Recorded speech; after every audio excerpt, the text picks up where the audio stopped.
Hey, welcome all. Welcome to the deep learning demonstration today. I'm going to be joined by Tim Seymour, who is our senior applications engineer. Hello, Tim. How are you? Good, thanks. Very good, very good. So deep learning is certainly the technology for the future. It's resonating quite well with our customers. So what is this deep learning all about? We'll ask the expert. Hey, Tim, what is deep learning? Deep learning is a form of artificial intelligence. The processes We learn from images that have been classified or sorted, and then are able to continue to sort new images. Oh, that's great, Tim. So, Tim, where do you see deep learning being used in your current applications? Can you give me some examples? Well, with deep learning, it's a game changer. We can enable programmable SIC devices to take image classification decisions that are difficult to automate. This is, for example, in the case of sorting inspection of naturally grown products. Okay, very good. So in your traditional machine learning approach, Tim, so I have seen you spend a lot of time in extracting the feature of the images, trying to automate with different tools that's available. How does deep learning change that? Deep learning can do all of that in an automated way, rather than having to manually go through thousands of images to try and find the anomalies and the discrepancies. Deep learning does all of that for us in a very streamlined and fast, efficient way.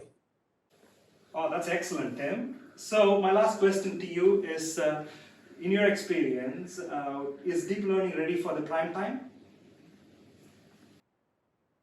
Yes, deep learning is a mature product now. The process is all in place to take the images and develop the algorithms and then apply them in real world situations. Oh, thank you, Tim. That's excellent. Okay, so what we have today is we're going to show a live demonstration of how deep learning can be used in a simple inspection process. I have a few samples of readily available burger buns. Some of the buns are fresh and some of the buns are burned. And some of the buns are white and some of the buns are based out of wheat. So there's different combinations of color, texture, contrast of these buns. So how do we use deep learning? What we're going to do now is we're going to see our live demonstration of our deep learning cloud offering. So what you're seeing is our dStudio, which is the deep learning cloud services. The access to the deep learning cloud services is through your SIC ID. This is the same username and password that you would use to log into our e-commerce store. Please talk to our sales representatives to get access to this.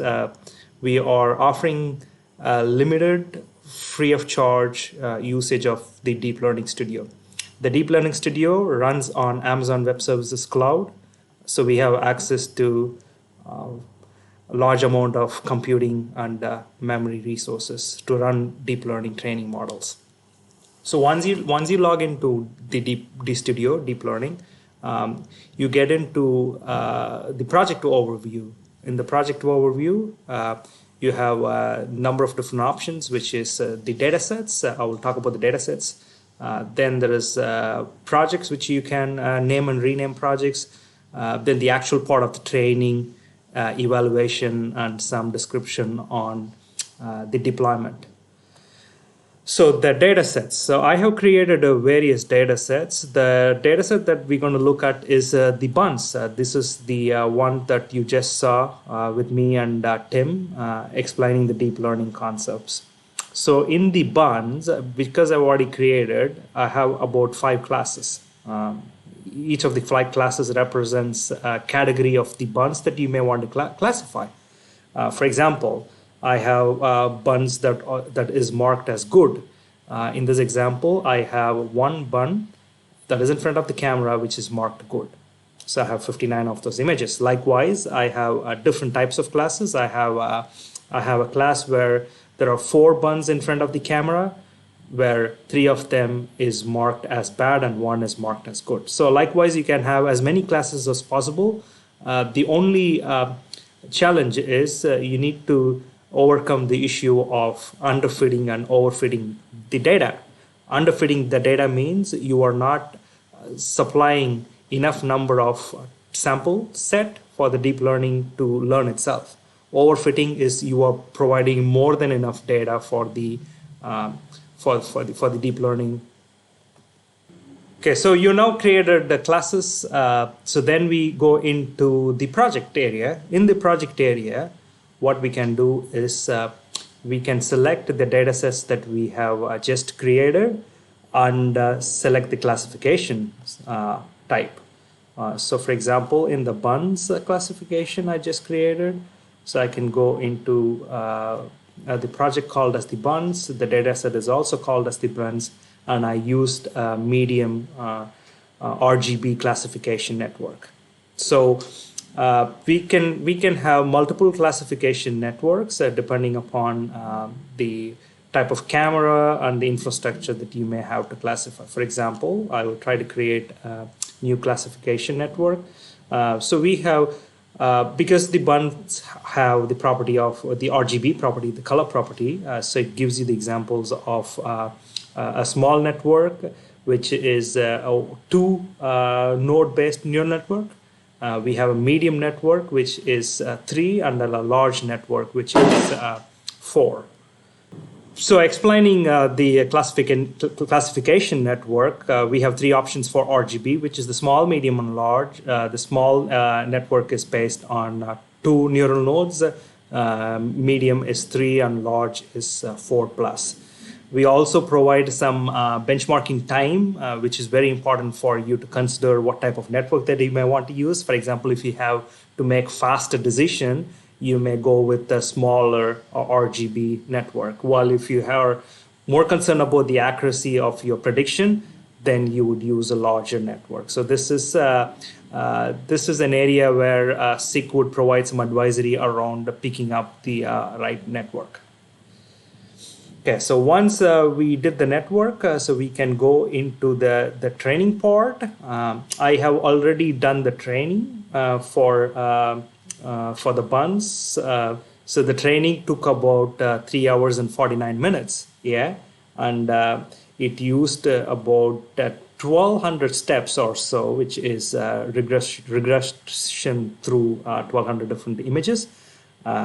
And we were able to get to 100% accuracy. So the model that we created seems to work really well. So once the training is finished, because this training is finished, we can go and look at the evaluation. The evaluation part gives you metrics of options. So on the x-axis and y-axis, you have on the x-axis you have the prediction. On the y-axis, you have the truth set. I have 5 different classes, and all of the training data that I provided classified correctly. So you can overlay on top of the data, and it should give you the images that was passed correctly or marked correctly. So you could see here all of the buns that was marked good did come across good. So I didn't have, so if the network is say 99% accurate, you would have one of the buns not classified correctly. So that's how you would know how strong your neural network or the deep learning network is. So once you finish the evaluation, you're satisfied with the evaluation, you can go to the deployment phase. But if you're not satisfied with the evaluation, you can go back to any of the phase. You can start in the project phase, for example, and select a different type of network. Or you can even go back to the data set and start reclassifying some of the data that you have. Or you can run the training model again. So you have various options as a feedback and a feed forward system with respect to getting the right model for the application. Moving on, so let's look at the deployment. It's a very simple deployment tool. We also provide a small code snippet of the deployment itself. This code snippet would run in any of the app space supported deep learning products, such as 2-dimensional inspector camera or our sensor integration machines, which has the deep learning algorithms built in. So the getting the model is the one click away. You have an option to download a trial model, or you have an option to purchase. Again, since you are invited to participate in the deep learning offering, we would offer you a trial download option. So again, please speak to our sales team to get access to deep learning and if you think it's the right tool for you.